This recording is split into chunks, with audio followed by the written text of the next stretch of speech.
On this episode, the first project challenge of 2026. Do you think it'll work out? Stay tuned.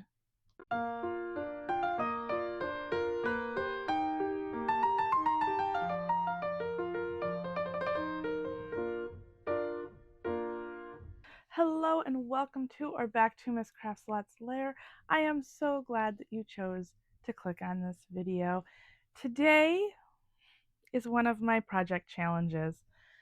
So I have a rather long list of projects that I would like to try, and one of which is this one. The inspiration for this project comes from the games NieR Automata and Final Fantasy XIV. They had a little bit of a crossover from what I'm told. I don't play these games, I just get inspired by seeing the villains and other cute things while I am watching gameplay. These are the colors that I have today, and if you play either game, you probably know where I am going with this. If you don't, that's okay because I don't either, but yet I'm still creating from the game. So, yay, or using inspiration from the game. So, this is my inspiration photo, one of them.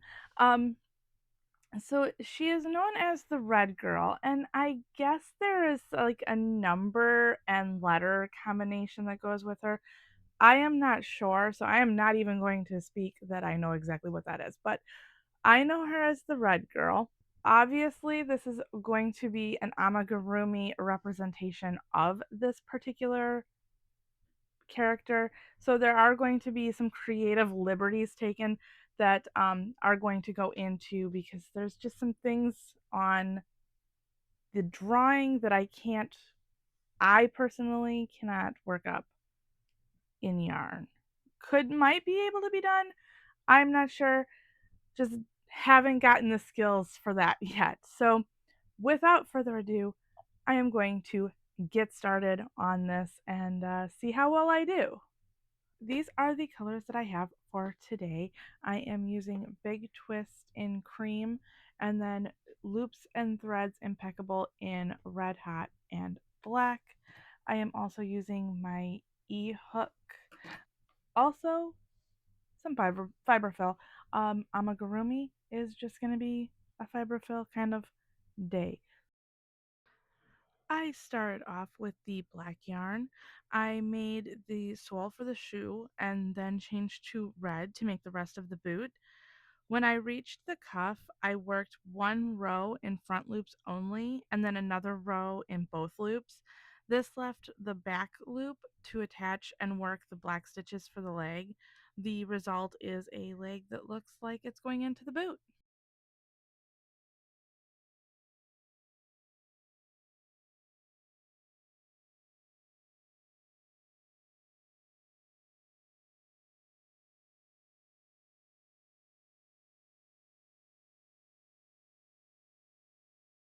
And when I had that first leg done, I repeated it for a second leg. I worked the stitches from both legs, connecting them with chains in between. Then I worked an increase round, a few rounds even, and then began decreasing every other row after I changed back to red. I ended up waiting until the point where I had to add the arms before I began stitching the arms. So then that way I knew that I was making them to the right length. I chose to give her thumbs, so I did make bobbles on each hand.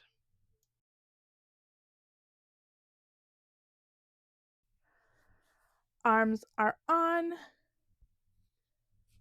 Basically done. I do want to chase a couple of times, even with the neck in the red, and then I'm going to switch back to the skin tone color, the cream, for her head. So that's where we're at, and I'll be back when the head is done. I didn't get any footage of me making the head or starting the skirt portion of this project. I made the neck similar to the cuff of the boot and leg.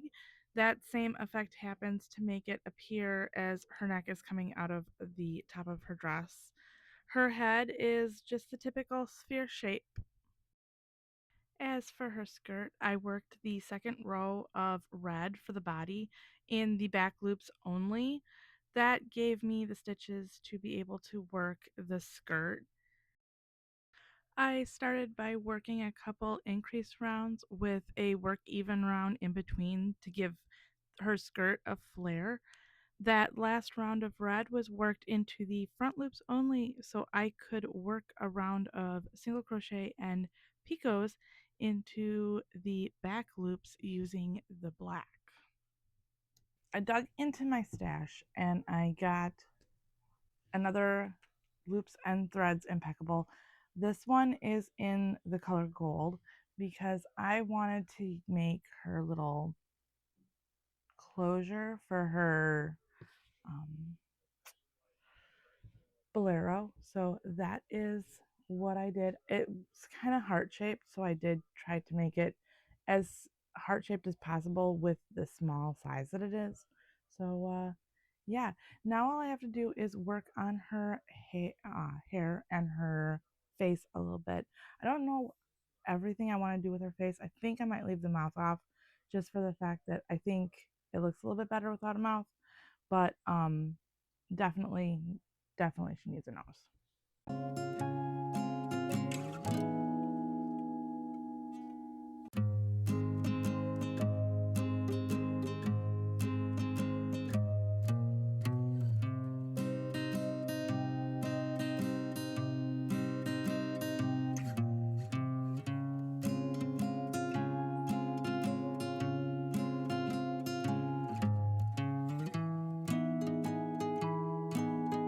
And she's done. I am actually really pleased with how she turned out.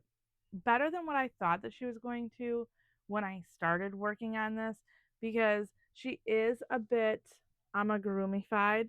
So she's I wasn't able to get the boots the right shape. And there are just shapes that I I'm sure other people could probably master or could get to come through on yarn. I am not that skilled at amigurumi yet, so I am very pleased with how she turned out. Might revisit it later if I gain some new skills, but um, like things that I would change would be possibly getting her feet or her boots a little bit more shaped like the boots that are in the artwork. Um, and the little clasp, I think that could be, or brooch or closure, I'm not sure, but I think that could be done a little bit better. Her face, I'm always going to be critical over my amigurumi faces because I think I kind of suck at it, but other than that, I think everything turned out well. I'm happy with how her hair turned out. I was super worried about her hair for some reason, but yeah, so I added the little picot edges at the bottom of her skirt, and yeah, did leave off the mouth because I didn't think that that was going to be portrayed correctly. So did leave her mouth off, but yeah, I would totally do this again. I think very happy with it. So um yeah, if you like this, please like, share, and subscribe. I would love to have you following me with my little crazy antics and such and all that. So, yeah, until next time, bye.